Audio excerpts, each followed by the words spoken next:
enxergar essa oportunidade e começou também a avaliar que players que tinham no mercado, tanto internacionalmente quanto nacionalmente. E a gente encontrou um player super bacana ali, alinhado com a nossa proposta, tanto do aspecto até cultural da empresa, mas essa questão que você levantou é importantíssima, porque para nós, de certa forma, era possível fazer o CRM dentro de casa também. Mas a Pug, ela já tinha muita coisa do que a gente queria fazer e era em cima da plataforma que a gente já usava, Rails. Então a gente avaliou o código, avaliou a parte técnica mesmo e avaliou a capacidade que a gente tinha de integrar aquilo lá e produzir uma experiência mais com a cara de RT. Então, como a base de clientes da Pug também não era tão grande ainda, era uma empresa que estava num estágio mais inicial, a gente não tem tanto problema de legado. Era uma empresa relativamente nova, a gente foi fundada em 2015, eu não lembro agora, mas era uma empresa relativamente nova até. E então aquele problema da gente adquirir uma solução antiga, cheia de legado, técnico, débito de cliente, etc., a gente não teve com eles. Claro, honramos, né, todos os usuários que estão lá, temos sempre igual, mas basicamente o nosso trabalho foi transformar aquele software com uma experiência que os nossos usuários já estavam acostumados e até aproveitou o momento para melhorar um pouco algumas questões de experiência de uso do próprio CRM e integrar bem aquelas informações por baixo. Então hoje essa parte para nós é essencial e eu acho que é um diferencial de se ter um CRM próprio, porque a gente tenta fazer essa experiência mais fluida possível entre as duas funções Henrique do DCI de São Paulo. Eu queria que você fizesse um diagnóstico da competição no segmento do CRM e onde vocês, especialmente entre as pequenas e médias empresas.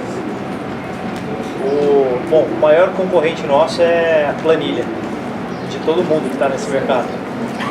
E aí nesse processo é importante ressaltar, primeiro, duas coisas, né? A gente continua trabalhando com todos os CRMs do mercado, continua integrando com eles, vai continuar investindo nessa integração.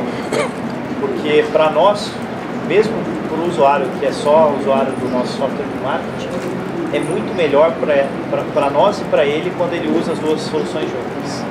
A gente vê isso por dados, inclusive. Então, os usuários que usam a nossa solução de marketing, usam qualquer CRM, tem uma retenção muito maior, tem mais índice de sucesso e outras métricas que a gente acompanha dentro de casa.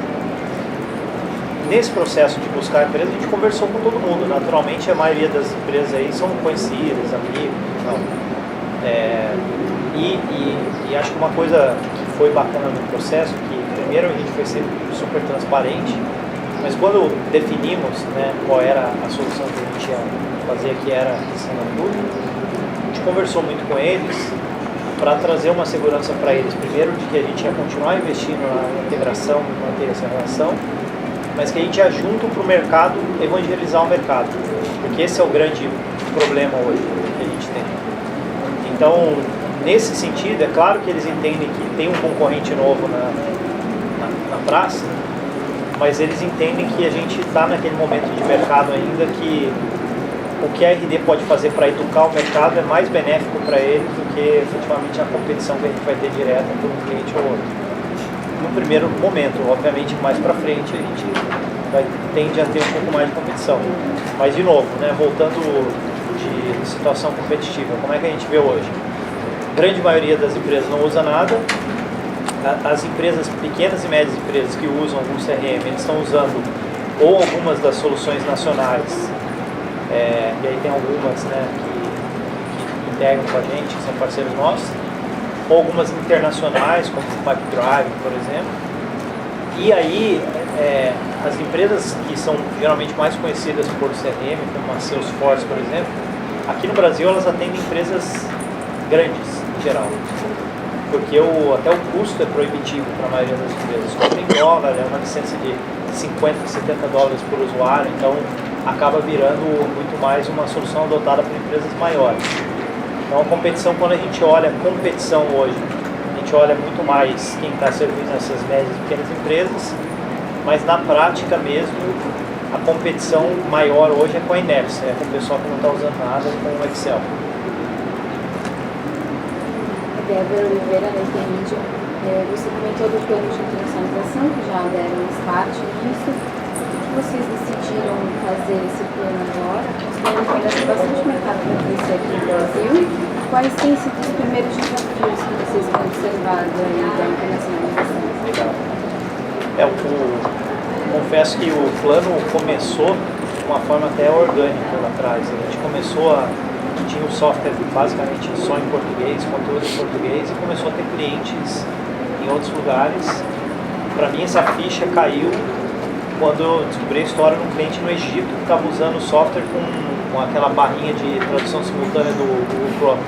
Falei, pô, tem alguma coisa aí que vou investigar, né? E a gente começou a estudar isso e foi entender que, na verdade, o que estava acontecendo nesses mercados que são parecidos com o Brasil, de tamanho, poder de compra, etc., é um momento que o mercado do Brasil passou 4, 5 anos atrás, quando a gente estava começando. Que era um momento, assim, muita curiosidade, muita vontade de fazer, mas ainda pouca maturidade dentro desse mercado. E aí a sua pergunta é tipo a pergunta de investidor. Por que vocês estão fazendo isso, já que esse mercado está grande? E a resposta que eu costumo dar é a seguinte: são duas grandes razões para isso. A primeira é a janela de mercado. A gente entende que nesses mercados que a gente está atuando, se a gente fizer um bom trabalho nos próximos 4, 5 anos, a gente domina esses mercados como conseguir dominar o mercado brasileiro de automação de marketing. E talvez, se a gente deixar para fazer isso 4, 5 anos depois, possa ser muito tarde. E o outro é o quanto essa estratégia ela traz de coisas positivas para a RD em muitos aspectos. Desde uma exposição maior para investidores, para a comunidade de tech em geral, mas um dos efeitos que eu sempre falo aqui é um efeito que isso tem no time. A gente está expandindo globalmente, a gente começa a dar oportunidades reais às pessoas terem carreira global dentro da RD, sem precisar sair da empresa. Quando a gente fala de retenção de talento, isso é um fator muito importante.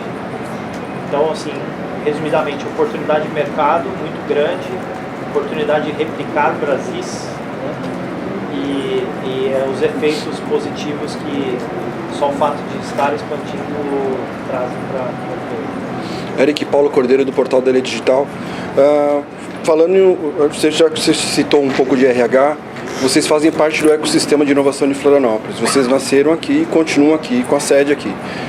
Como é que você avalia o nosso ecossistema e a busca de valores locais, de pessoal para trabalhar na RD? Perfeito. Bom, é um ecossistema que eu conheço bem. Eu fiz faculdade aqui, montei minha primeira empresa aqui, a RD é a segunda empresa, então já estou acompanhando essa evolução há muito tempo, é completamente diferente de 20 anos atrás. Também estou no conselho da Fundação CERT, então também estou do outro lado da mesa aí ajudando, tentando ajudar de alguma forma o ecossistema de um jeito mais institucional. O momento que eu vejo do ecossistema aqui a gente tem uma série de empresas que talvez estejam no estágio ainda um pouco mais inicial, mas são empresas que são fantásticas aí, empreendedores preparados, times preparados, gente que com 2, 3 anos de empresa está fazendo melhor do que a gente fez os primeiros 2, 3 anos da RD. Do ponto de vista de talento, a gente está vendo duas questões diferentes. Uma certamente tem mais competição pelos talentos que já estão aqui. Então, uma coisa que acontecia na minha primeira empresa, por exemplo, era muito fácil contratar desenvolvedor. O pessoal saía da faculdade e não tinha muita alternativa para trabalhar, a gente conseguia trazer. Hoje já tem mais competição. Por outro lado, Floripa criou uma marca. E hoje tem muitas pessoas mudando para cá para trabalhar. Então, na RD mesmo, 70% do nosso time que trabalha aqui não é de Santa Catarina. Veio para cá para trabalhar na RD. Então, a gente está vendo essas duas coisas. No final, eu acho que o saldo é bastante positivo para o ecossistema nosso aqui e para a cidade de uma forma geral. Está gerando oportunidades de trabalho qualificadas, está gerando aquela sensação de que eu não preciso escolher entre ter qualidade de vida e ter um trabalho de nível mundial. Posso ter as duas coisas dentro da mesma cidade. E parte dessa razão é que a gente, mesmo com todas as dificuldades, até logísticas, infraestrutura, a gente não pensa em tirar o RD Sims daqui. Possivelmente ou provavelmente cresceria mais rápido em tamanho num centro como São Paulo, mas a gente quer vender para o mundo que dá para ter empresa de tecnologia de ponta aqui em Florianópolis. Jéssica, do Trapimac, queria saber um pouquinho de como vocês pretendem comunicar isso no mercado. A pergunta que você falou agora, daria para crescer melhor em São Paulo. Como é que vocês pretendem levar as novidades da RD, esse novo momento, para o restante do Brasil, para a agenda da restante do seja, se vocês miram um novo público agora com o CRM, se vocês acham que vocês podem atender outros tipos de clientes, como é que está isso para vocês, fora de... Legal. Bom, para a parte da mensagem de comunicação, isso é fácil, eu terceirizei com o Fernando, né? Mas assim, brincadeiras à parte, né? Claro que isso aqui é uma forma super importante, mas eu sempre digo que a gente come a própria ração, né? A gente faz muito inbound para RD também, né? Então, muito do que a gente acredita de como promover um produto tem a ver com atrair a pessoa para tentar resolver um problema dela e nesse processo apresentar uma solução que pode ajudar a resolver, né? Como eu falei na palestra aí.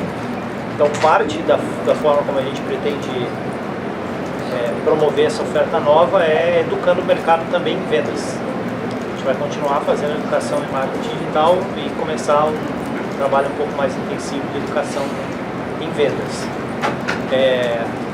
Sobre a pergunta de segmento de clientes, acho que o foco inicial, prioritário, é a gente buscar atender essa base de clientes da ilha que não está coberta ali. É pela relação que a gente já tem com eles e pelos desafios que a gente conhece bem. Natural, e a gente espera isso, inclusive particularmente pela versão gratuita do plano, a gente espera que acabe atraindo clientes que não estão ainda atraídos pela temática do marketing ou pela solução do marketing, mas que já tem um processo de venda, já usam o CRM. Então é bem provável que a gente tenha um novo caminho de aquisição de clientes, ao invés de ser só eu adquiro pelo marketing, depois vendo o CRM, eu posso provavelmente com o tempo adquirir também pelo lado de vendas e depois fazer a venda para o outro lado. Mas eu acho que a persona, o segmento não muda. É a média e pequena empresa brasileira que tem seus desafios de crescer, estruturar suas máquinas de marketing, vendas e serviço. E eu acho que na essência vão ser as mesmas empresas. Fabrício da Sinova, né? Eric, no ano passado você anunciou investimentos no marketing, né? Programa de parceiros e talentos, né? Nesse ano, você viu 5 milhões para o marketing e desenvolvimento do software da PlayStation Marketing. E para os demais áreas da empresa, já tem isso planejado, quanto que vai ser investido na área de talentos, parcerias, vocês já fizeram mais ou menos um roadmap? Tem investimentos para o ano que vem? A gente está num processo de budget agora, né, fechamento do planejamento, então o número certinho eu não tenho para te passar, mas no final das contas, né, muito do que eu falei na palestra ali, a direção continua a mesma. Né? Então, por exemplo, em parte de talento, desenvolvimento de talento, uma das coisas que a gente quer fazer agora em 2019 é investir mais fortemente na estrutura de educação que a gente chama de RD University, né? Essa parte de cursos online, certificações, e isso ajuda muito a formação de pessoas de uma forma estruturada, não só para dentro de casa, como para cliente, para parceiro, para o mercado em geral. Então essa é uma das coisas que é um direcionador aí para o ano que vem. O programa de parceiro, com certeza, ontem a gente teve o Partner Day lá, eu falei sobre isso de novo lá para eles.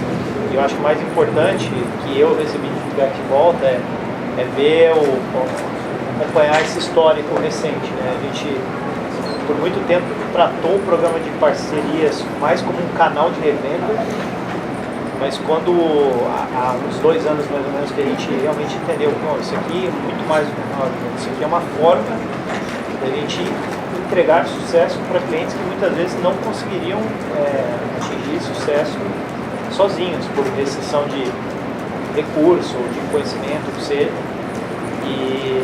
E aí a gente começou a olhar para esse programa de uma forma mais estratégica, mudamos o programa no ano passado, investimos muito, trouxemos liderança nova, estamos investindo muito em educação dos parceiros, eventos, aproximação do parceiro-cliente, tentando integrar essas duas frentes dentro da RD também. Para você ter uma ideia, hoje as duas lideranças, tanto de venda quanto de customer success, elas respondem pelas duas áreas. Então a gente já está trabalhando com esse conceito de One RD dentro.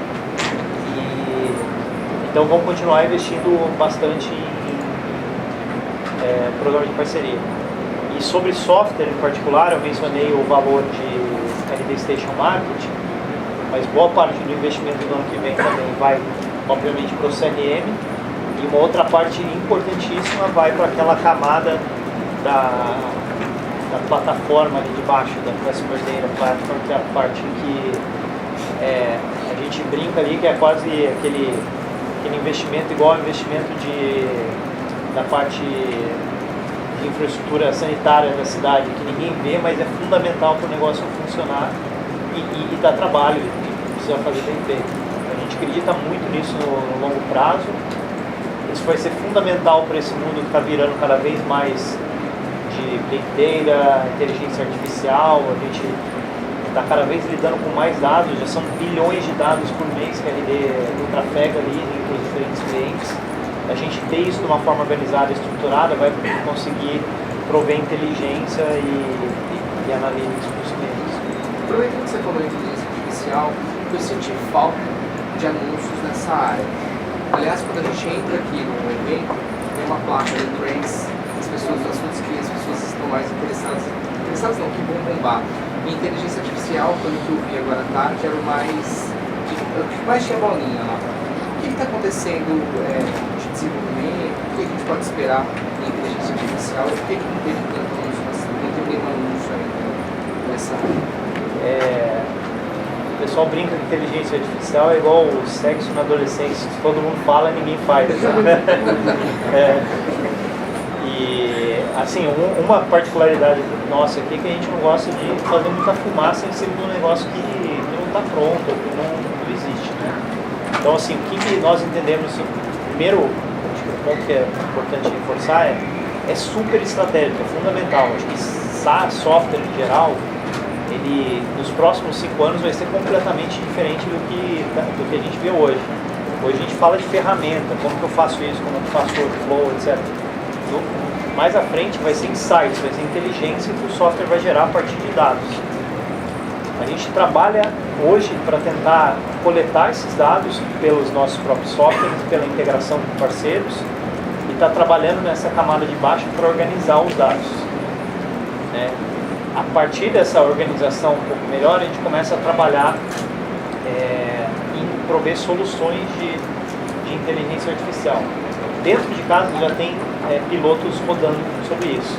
Então, desde coisas como, por exemplo, o que a gente chama de Predictive Lead Scoring, né? Aquele lead scoring preditivo. Ao invés de eu dizer quantos pontos eu vou dar para cada lead baseado em critérios que eu defino arbitrariamente, eu deixo a máquina dizer isso, porque ela sabe melhor do que eu o que na prática está convertendo lá na frente. Então isso a gente tem agora pilotos rodando dentro de casa, tem tecnologia sendo desenvolvida, mas não está pronto ainda para a gente apresentar e ofertar como parte do produto. A direção, sem dúvida nenhuma, é essa. Está em teste. Está em teste. Posso falar que é um teste? E é um processo contínuo, né? Eu acho que tá em teste é uma aplicação específica, que a gente vai tentar trazer cada vez mais. Acho que um direcionamento que a gente tem é como é que eu posso usar esses dados que eu tenho e dessa base de milhares de clientes para tentar prover inteligência para o empreendedor lá na ponta, que muitas vezes ele não é um especialista do uso de software. Ele não sabe muitas vezes qual é o melhor conteúdo para ele fazer, qual a melhor forma de fazer a landing page, ou um e-mail, etc. Deixa eu dar essa inteligência para ele, mas aí eu uso, amasso os dados que eu tenho dentro de casa. Em 2 anos para as empresas se adaptarem. Eu sei que a RD não trata os dados dos clientes de maneira leviana, mas como é que eu levo essas mudanças que estão aí em implementação para o cliente lá na frente, que é o pequeno e médio empreendedor que às vezes não está entendendo como é que ele vai evitar para ele não cair numa margem fina ali, de estar lidando com aqueles dados, que a gente sabe que às vezes acontece no mercado de compartilhamento de bases, como é que vai ser a questão da responsabilidade da RD dentro dessa atuação? Tá. Super pertinente, acho que é uma questão muito quente, né, no momento. A gente começou a se preocupar e se adaptar ao GDPR, lá, aquela regulação europeia, principalmente até porque a gente já estava começando a atuar lá e estava começando a correr o risco de, quando virasse a lei, ser sancionado. Então, acho que todas as empresas de tecnologias que estavam nesse processo aí tiveram que correr para se adaptar. E também é um processo contínuo, não é uma coisa muito binária, ou agora eu sou compliant com a lei, agora ou não sou. Mas também falando a gente teve ajuda de consultoria, especialistas, o pessoal entendia também que muito do que a Europa o caminho que a Europa estava escolhendo era provavelmente o que ia descer para a América Latina, porque a América Latina, nesse sentido de dados, ela é muito mais pró-Europa do que pró-Estados Unidos, que é um pouco mais livre. Ainda assim, lá nos Estados Unidos, a mesma discussão está acontecendo agora e o pessoal está indo para o mesmo caminho. Dá trabalho, mas no final é melhor para o ecossistema, porque isso eu falo o tempo inteiro, né? O pessoal demoniza a GDPR pelas coisas que tem que fazer, a gente tem que pensar na gente como usuário. Eu não gostaria de ter o meu dado como usuário, eu não ter o controle dele, não ter o acesso a ele, não ter a possibilidade de punir, de certa forma, uma empresa que usa meu dado de uma forma errada, leviana. Então, olhando sobre essa ótica, eu acho que ela é uma forma do mercado também, de certa forma, se autorregular para garantir que o canal continue válido. Um exemplo muito bacana que eu escutei recentemente do pessoal de telecom em relação a isso foi uma situação parecida que aconteceu com o SMS. Porque quando o pessoal descobriu o SMS marketing, começaram a disparar a mensagem, que era um negócio que tinha uma efetividade muito grande. E aí as operadoras se mexeram, falaram, opa, se o meu cliente lá na ponta estiver irritado, ele vai cancelar o serviço, vai querer trocar. Então vamos reunir aqui nós todos aqui e vamos tentar criar um conjunto de regras. Aí entrou essas regras de opt-in, regra de integrador e tal, que no final fez com que a coisa ficasse mais saudável. Hoje a gente não está inundado de SMS, de vez em quando recebo um outro ali, mas não é um negócio que inviabilizou o canal. Acho que é a mesma coisa para inbound, para gestão de dados, nessa parte de geração de leads e tal. Então acho que para a indústria é bom a gente regular, para a percepção do usuário lá na ponta, não ser essa percepção tão negativa a ponto dele simplesmente nunca mais querer preencher um form ou querer deixar os dados dele em algum lugar. Mas de forma geral a gente está indo pela mesma orientação aí que a Europa trouxe ali, que vamos primeiro ter consenso desse usuário, né, ter o opt-in legal dele ali e comunicar isso direito, dar a opção dele gerenciar esse dado do jeito que ele quer e, com certeza absoluta, não usar esse dado de forma nenhuma compartilhando, vendendo. O máximo que a gente vai fazer, acho que tem a ver com a história da inteligência artificial, é usar o dado no agregado, não de forma anônima, para gerar inteligência, gerar reports e de forma nenhuma entregar, vender dado ou coisa desse tipo. Cabe a nós também educar os nossos clientes para pensarem igual. A gente faz mecanismos tecnológicos para ajudar isso, mas tem um processo também de educação do cliente, mas não é muito diferente do que a gente já tinha com e-mail marketing, por exemplo, que a gente também já tinha esse desafio de educar os caras a não comprar base de e-mail na Santa Efigênia e mandar, sair disparando, esse tipo de coisa que o pessoal fazia lá no começo. Eu acho que o mercado já maturou bastante e a gente olha de uma forma bem positiva aí para essa questão do ecossistema como um todo. Aproveitar o gancho do colega, Christian, do Jornal Petrópolis, do colega. Tem a nova lei que foi agora, né, de proteção de dados das estratégias de marketing. Né? Como é que tu vê o impacto que vai ser dessa nova lei sendo aplicada? Porque na tendência, antes não tinha uma lei, né? Agora a gente vai ter uma lei.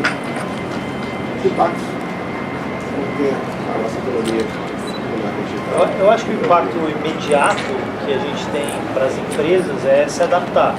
Então todo mundo teve que, de certa forma, repensar aí o roadmap do produto, dos projetos, para incluir essa discussão. Certamente a RD teve que fazer isso.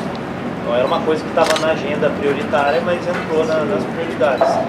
Mas como eu falei, eu acho que passado esse momento aqui vai ser muito melhor para o ecossistema. Vai ajudar a manter a confiabilidade alta por parte dos usuários nesse tipo de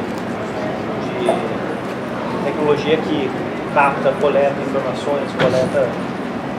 informações que são pertinentes para entregar um serviço melhor para ele lá na ponta. Porque é uma comunicação mais realista, né? Realmente tem possibilidade de Isso. usar. E até o caso, assim, o pessoal usa muito como exemplo o caso do Facebook, aquela crise das eleições, por exemplo. Aquilo é o exemplo de um uso exagerado da tecnologia nesse sentido, né? Todo mundo sabe, como usuário, eu como usuário, sei que é melhor para o Facebook saber dos meus interesses e mostrar coisa que tem a ver comigo. Mas pode passar do ponto nesse processo, exatamente. E eu acho que essas leis, de uma forma geral, e essa discussão que está tendo, é justamente para definir essa linha. Onde é que essa linha aí, daqui para lá, a gente vai? Vou aproveitar esse gancho também, e lembrando que a RD Station trabalha com pequenas e médias empresas também. O que hoje é considerado um underpost? O número considerado um overpost. A gente consegue visualizar, algumas empresas que chegam a ser como aquele vendedor, chato, né? O conteúdo é até interessante, mas ela é demais. O que é considerado um overpost hoje? Uma resposta para isso é bastante dependente do contexto da empresa, né? Mas vou tentar, assim, numa linha de regrinha de bolo aí, receitinha de bolo. A gente costuma dizer assim que qualquer coisa, engajamento por e-mail, que passe de uma vez por semana, já começa a correr risco. Postar conteúdo no blog, em geral, não tem esse problema, porque as pessoas acompanham o blog de uma forma diferente, mas até para tirar um pouco o peso que muitas pessoas carregam, a gente também vai nessa linha de não faz muito sentido pensar em mais do que um post por semana. É um processo um pouco mais gerenciável para a maioria das médias e pequenas empresas. E social media depende do canal, mas vai naquela linha assim de uma ou poucas vezes por dia no máximo. Senão, Com relevância. relevância, sempre com relevância. Obrigado. Mas, assim, ó,